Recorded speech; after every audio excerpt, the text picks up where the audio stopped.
So for tonight's video, we're going to dive into a ghost town. And then we got a little bit of a murder mystery for you. Sit back and enjoy the story.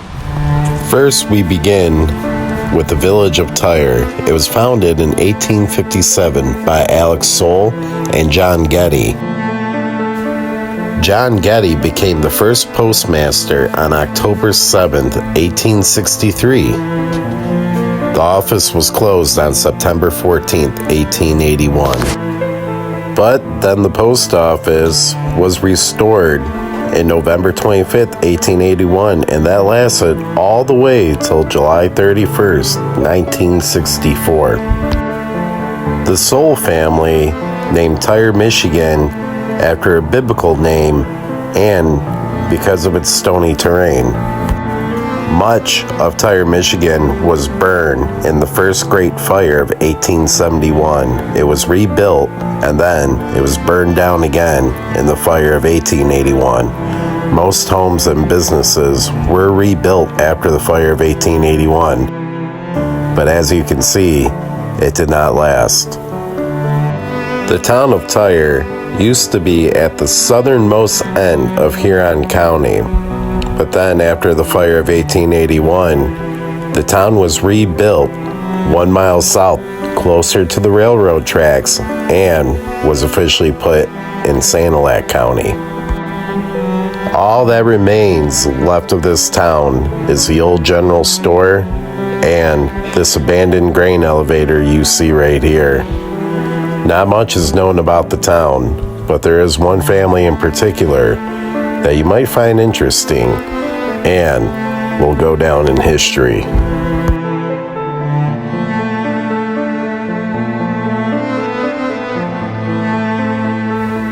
Now we head to the old cemetery and take a look at the resting places of this family with tragic endings. The Sprawling family was made up of John Sprawling and his wife, Carrie Bodie Sprawling. They had 4 sons and an infant child that died at 3 weeks old. At the beginning of July of 1909, John Sprawling had severe stomach issues and was complaining about his health.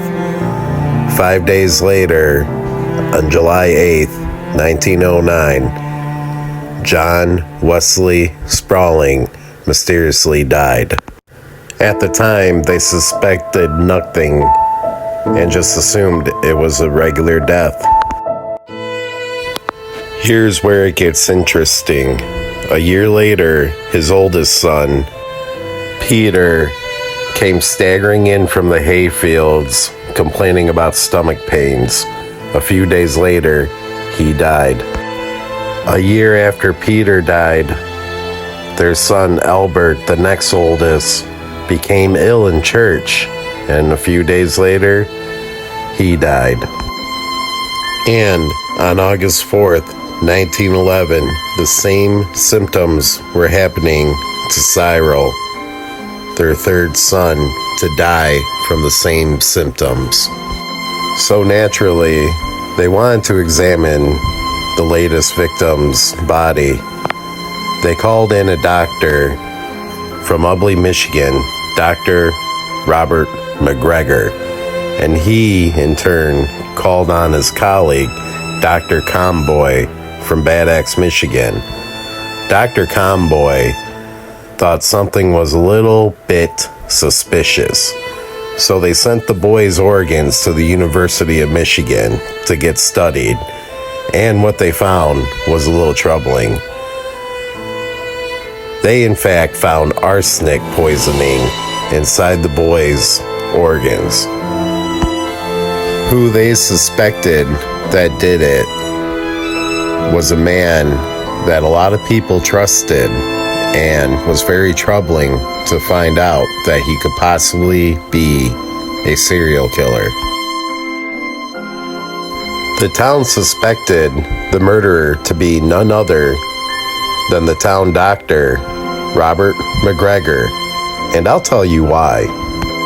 Robert McGregor would go to the Sprawling family farm to check on the wife, Carrie Sprawling. He would examine her eyes, from what I heard, for hours behind closed doors.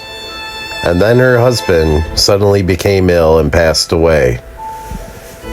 After time passed, the oldest son was showing the same symptoms.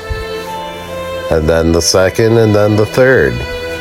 Well, rumor has it, and I actually did look into it, I did find it, that the doctor talked Carrie, the wife, into buying life insurance policies for all of her sons. His reasoning is because they were farmers and could easily get hurt. Early into the investigation, they thought, of course, it was Carrie that poisoned her children and her husband. That's because she was the one to take out the life insurance policies and cashed in almost immediately after their deaths.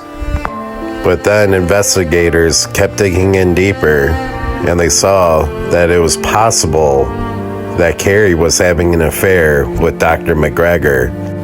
Their reasoning to suspect an affair was, of course, because the doctor would drive an hour out of his way on horseback to go visit Carrie frequently. And after the husband's death and their first son, Carrie got a house closer to the doctor's office in Ida, Michigan.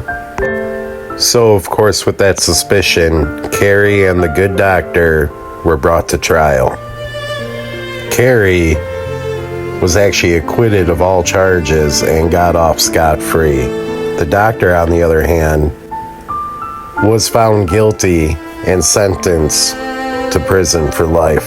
McGregor was sentenced to prison in 1912, but, of course, this can't be a happy ending for everyone.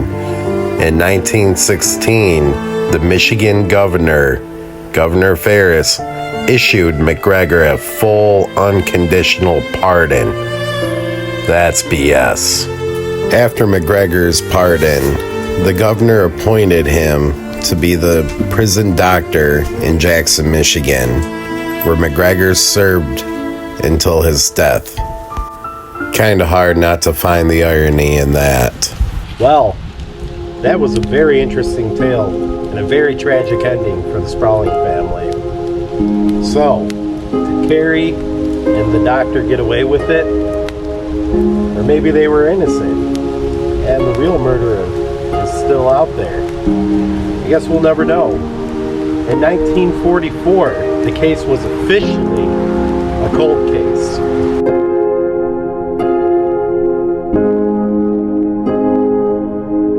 If you enjoyed that video, I ask you to please like and subscribe. It'll keep me going, and we'll have more ghost town adventures headed your way. I'll see you later.